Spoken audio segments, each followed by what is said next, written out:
Medical కాలేజీల పీపీపీలో ప్రభుత్వ బండారం బట్టబయలైంది. సింగిల్ బిడ్కే మెడికల్ కాలేజీ అప్పగించాలని నిర్ణయం తీసుకున్నారు. ఆదోని మెడికల్ కాలేజీని రాజేంద్ర కుమార్ ప్రేమ్చంద్ షాకి అప్పగించాలని నిర్ణయించారు. సింగిల్ బిడ్ అయినా సరే అగ్రిమెంట్ చేసుకుంటామన్నారు మంత్రి సత్యకుమార్.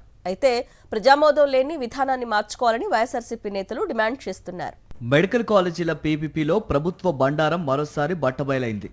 సింగిల్ బిడ్కే మెడికల్ కాలేజీ అప్పగించాలనే నిర్ణయంతో ప్రభుత్వం బండారం బయటపడింది.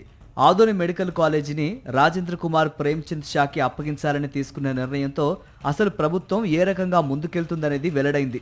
సింగిల్ బిడ్ అయినా అగ్రిమెంట్ చేసుకుంటామని మంత్రి సత్యకుమార్ ప్రకటించారు. అయితే సింగిల్ బిడ్కి ఇవ్వటం నిబంధనలకు విరుద్ధం కాదా అని మీడియా ప్రశ్నించగా అన్ని పట్టించుకుంటే ఎలా అని తిరిగి ప్రశ్నించారు. సింగిల్ బిడ్కే అప్పగిస్తామని మంత్రి ప్రకటించారు. పొడిగించి ఇప్పుడైతే ఈ అగ్రిమెంట్ ఆదోనికి సంబంధించి అగ్రిమెంట్ జరుగుతుంది. మిగతా వాటిని కాస్త పొడిగిస్తున్నాం. అయితే సమయం చాలా తక్కువ ఉంటుంది. ఆన్లైన్ అప్లికేషన్ ఎట్టి పరిస్థితుల్లో ఈ సంవత్సరమే పొందులు పెట్టాలనే ఒక కృతనిశ్చయంతో ఉన్నాం కాబట్టి వాళ్ళు అడిగిన సమయం పొడిగింపు చేయలేకపోయాం. అది పరిశీలనలో ఉంది. ఇప్పుడు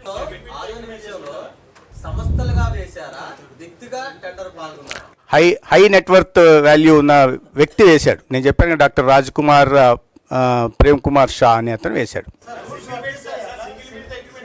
వేసుకోవచ్చు. హై నెట్వర్త్ కేటగిరీ ఉంది. వాళ్ళ తర్వాత కన్సార్షియంతో వస్తారు. ఏం లేదండి. ప్రభుత్వ వైద్య కళాశాలల ప్రైవేటీకరణపై ప్రజా వ్యతిరేకత తీవ్రంగా ఉన్నా దానిపై ముందుకెళ్లాలన్న కూటమి సర్కార్ నిర్ణయంపై వైఎస్ఆర్సీపీ నేతలు మండిపడుతున్నారు. మెడికల్ కాలేజీల ప్రైవేటీకరణ వలన పేదలు తీవ్రంగా నష్టపోతారని వైఎస్ఆర్సీపీ నేత మాజీ మంత్రి మేరుగ నాగార్జున విమర్శించారు.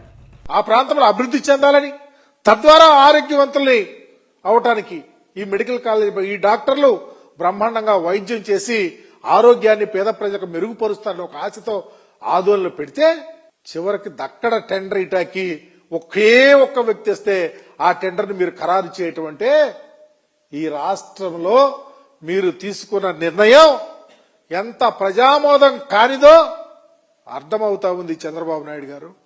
సీఎం చంద్రబాబు ప్రజలు ఎన్నుకున్న ముఖ్యమంత్రి లేక ప్రైవేటు వ్యక్తులు ఎన్నుకున్న ముఖ్యమంత్రి అని నిలదీశారు మాజీ మంత్రి గుడివాడ అమర్నాథ్. అన్ని రంగాలను చంద్రబాబు ప్రైవేటు పరం చేస్తున్నారని, రానున్న రోజుల్లో పరిపాలనను కూడా ప్రైవేటు పరం చేస్తారా అని ప్రశ్నించారు. తీసుకుంటున్నటువంటి నిర్ణయాలు చూస్తా ఉంటే ఈయన ప్రజల చేత ఎన్నుకోబడినటువంటి ముఖ్యమంత్రి లేక ప్రైవేటు వాళ్ళ చేత, ప్రైవేట్ వ్యక్తులు కార్పొరేట్ శక్తులతోనూ ఎన్నుకోబడినటువంటి ముఖ్యమంత్రి అర్థం కావట్లేదు. వ్యవసాయం, విద్య, వైద్యం, పరిశ్రమలు, ప్రతిదీ కూడా, చివరికి రోడ్లు కూడా, కొత్తగా రోడ్లు కూడా పీపీపీ అంటున్నారు. పొద్దున్న నేను ఈ పరిపాలన కూడా చేయలేను, నా ఫ్రెండ్ సింగపూర్ లో ఈశ్వరన్ ఉన్నాడు, ఆ ఈశ్వరన్ తీసుకుని ఆయన చేతిలో పరిపాలన కూడా పెట్టేస్తాను, పరిపాలన కూడా ప్రైవేట్ పరం చేస్తాను అనేటువంటి పరిస్థితులు రేపు రానున్నటువంటి కాలంలో రాష్ట్రంలో కనబడతా ఉన్నాయి. ప్రజల ఆరోగ్యాన్ని గాలికి వదిలేసి 1,00,000 కోట్ల ప్రభుత్వ సొమ్మును అప్పనంగా దోచుకునేందుకు చంద్రబాబు బృందం పక్కా ప్లాన్ వేసిందని వైఎస్ఆర్సీపీ నేతలు ఆరోపిస్తున్నారు.